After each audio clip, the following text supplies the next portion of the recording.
Miss? You missed 3. Else test 8, I mean, make sure that you don't get your paper back from the other guy and correct it if you found out you got one wrong, okay?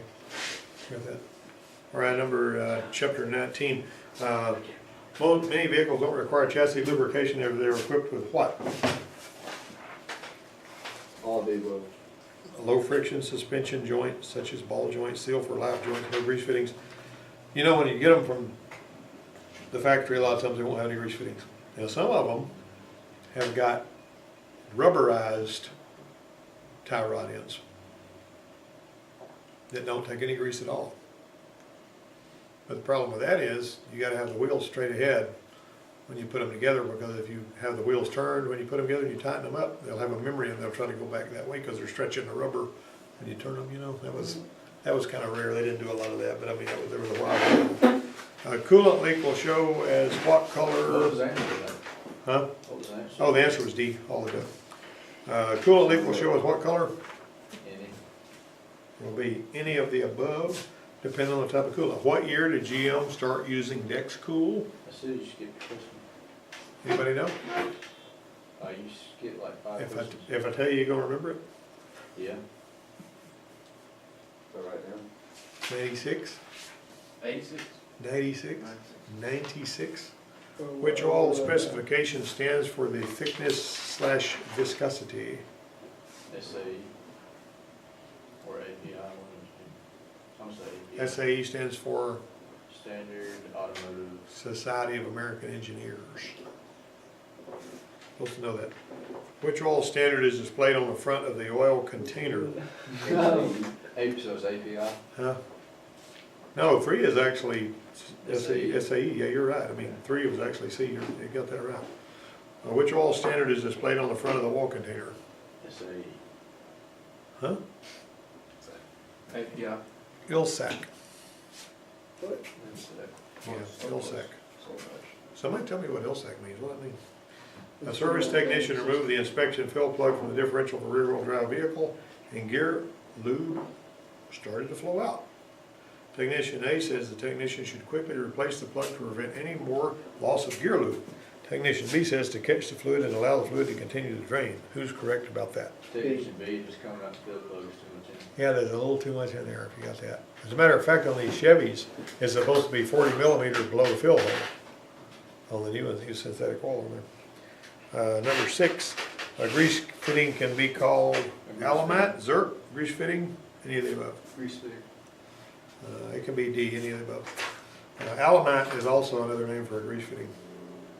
A red fluid is discovered under the vehicle.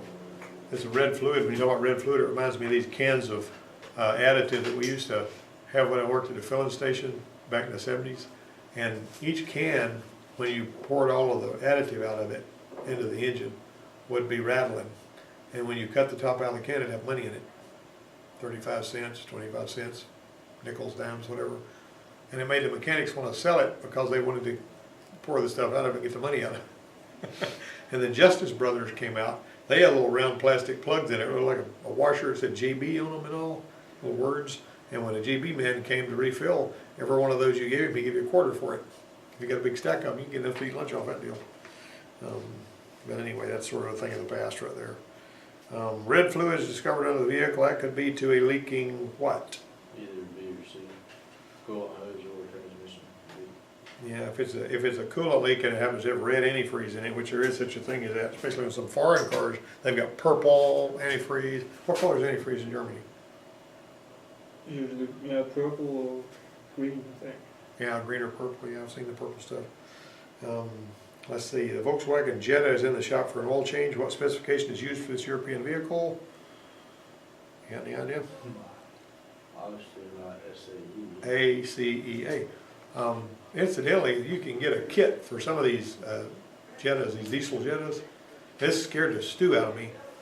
Brian, the science professor from the other campus over there, he come over here with his Volkswagen, and after he left them, he usually buys a kit, which comes with an oil filter and all this kind of stuff. And after he left, he was already gone. It had been for a little while, and I saw his oil drain plug, because it was a very distinctive looking oil drain plug sitting on the oil change machine. Oh crap! what happened here? You know? You know, so I called him, and he goes, oh no, the kit that I bought comes with a new oil drain plug. Well, I thought somebody left it out, or either tried to break it loose with a shooter bar and turn it around. Okay, so, what is a typical lube used in rear drive axle assemblies? Any of the above. Yeah, what did you put in that, what did you just redid on that Jeep? That rear end you built? 85, 90, I think. 8590 on that. An under vehicle inspection includes checking for what? All of the above.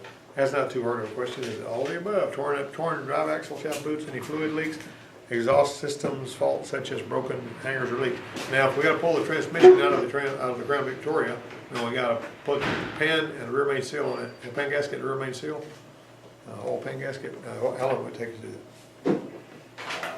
It'd take a little bit, but it ain't not too. Which should be all bad, so if you can get the pan off, all right, without jacking the motor up. Of course, John, leave it to John. John jacks it up under the carport and jacks the motor up and pulls the pan off his truck, laying on concrete on his back out there. How long did it take you to do that, John? Huh? How long did it take you to do that? Huh? How long did it take you to do that? I don't remember. You weren't even looking at the clock where you just did One it. day, I think. Yeah, you had all the I time. worked on 2 days. He wasn't concerned. All right. Let's see. Oil viscosity is what?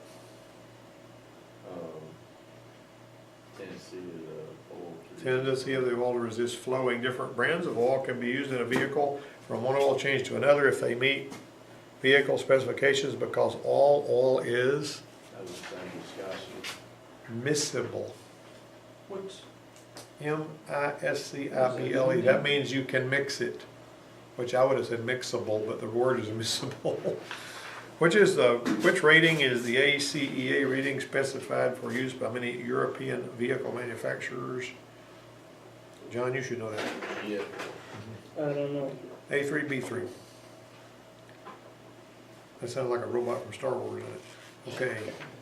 Let's see, the W in SAE 5W20 means winter. Number 15, which of these oils is recommended by General Motors for diesel engines beginning in 2011? GM6094. API-CI4. You got, that's C stands for compression fired and S stands for spark fired, by the way, if you're looking at those. That's not an answer. But you can put, a lot of times, and of course, I will tell you this, the farther you get into the 21st century, the more it matters what oil you pour in one. Now, the diesels have always, they always needed compression fired oil. Well, there was a time when you could take something like Shell Rotella and pour it in just about anything and probably okay. A lot of these vehicles now that have variable valve timing and all this, the neat little oil stuff that has to be done for the valves and all. If you don't put the right oil in it, you may have issues. All those 3 valve Fords that have the variable valve timing, they got to have the right oil in them, or you could have them running bad. I told you about those power strips I used to work on, and sometimes all it needs is an oil change, huh? I'll put 1040 in mine for the longest. Yeah. So what's the answer? Jimmy said that there was a guy that had a 6-liter Power Stroke that troubleshot his truck himself. He felt like he needed this part and that one and the other one. So he went to the parts room and ordered $2,000 worth of parts for that 6-liter engine. And whenever he got it in there, Jimmy says, all I had to do was fill it up with oil. It was low on oil. So all them parts had to be sent back. Where's your pay? I got to pay a restocking fee. But see, that's integrity. When a guy, he could have put 15 hours worth of labor and parts on that thing, but his objective was to fix the truck. The guy did his own troubleshooting and ordered his own parts and brought all those parts in there and just felt like, pretty interesting how that works. You ever seen somebody do that, buy parts and bring them to you and say, this is what's wrong with my truck, and you find out it was not the same, not as much wrong as they thought it was? What's the purpose of the oil filter bypass valve? To bypass the oil that gets clogged up. To Yeah. bypass the filter when your filter gets clogged up. Yeah, if the filter gets clogged up, it still needs, dirty oil's better than no oil, so we're gonna let it bypass. And it's built into the filter typically. A major advantage of using synthetic oil is its ability to do what? Remain fluid at low temperatures, very low. Why is that a problem? You don't want your oil getting smudged. If you're freezing cold out there, you're a whole lot better off to have oil that's liquid than you are to have oil that's turned into something like jelly. You know, because a lot of damage can be done if it's really, really, really cold and the oil's too thick and the oil pump can't pick it up or it doesn't push it forward fast enough, you know. We have seen some of these, and this is, I don't know if you probably will ever run into this, talking about oil systems, and I'm almost done here. We have had to take some of the Buicks that we used to work on that had the oil pump down here. Well, it was on the timing cover. The distributor was here on the front of the engine. The oil cover was down there, kind of like some of the old 3.8 Fords. We drained the oil out of it, and we take the filter off of it, and we wait a little bit for our oil if it came in the top hot. We put it back together, and it wouldn't get a prime. Pour oil in it, put a filter on it, oil pump wouldn't pick up a prime. What do you do about that? Some Cadillacs used to do it. They might pull up in front of their favorite convenience store, go in on a hot day, come back out, crank it up, all lights on, engine's rattling, got no oil pressure. Is this one with the distributor? No, well, the engine's already spinning the distributor, but the smart way to do it, you can actually take the plate off the bottom of the oil pump on that one because it's on the front cover, and you can see those gears in there for the oil pump, and you pack them full of grease. Then you put that back together, and that grease will cause the suction to pick up the oil. What I was saying was, if it had a distributor, you can get one of the priming tools and maybe see if you can get, spin it for a little while, see if it will prime up. Sort of, but it's a whole lot easier just to pull that plate off with 4 bolts and pack it full of grease. You're through with that in a very short period of time. On the Cadillacs, what the Cadillac dealers had to do is they put a whole lot of oil in it, like 15 quarts of oil in it, and crank it up, and that would force it to get a prime, then they drain it back down over at 5 in it. And, that's fairly rare, but I mean, it does happen, you know. Sure, they get over problems. Yeah, how much force is generally used to check out their arms? 5 pounds. 25. 25 pounds. How much end play is generally accepted at tie rod ends? I did circle it. Where? I went back and circled it. Yeah. Oh, How you gonna tell me that? I'm the one that looked it up in the book and you gonna tell me I missed yeah, it? you How- said 5. How much end play is generally acceptable in tie rod ends? So it's 0. You don't want no end play in tie rod ends at all.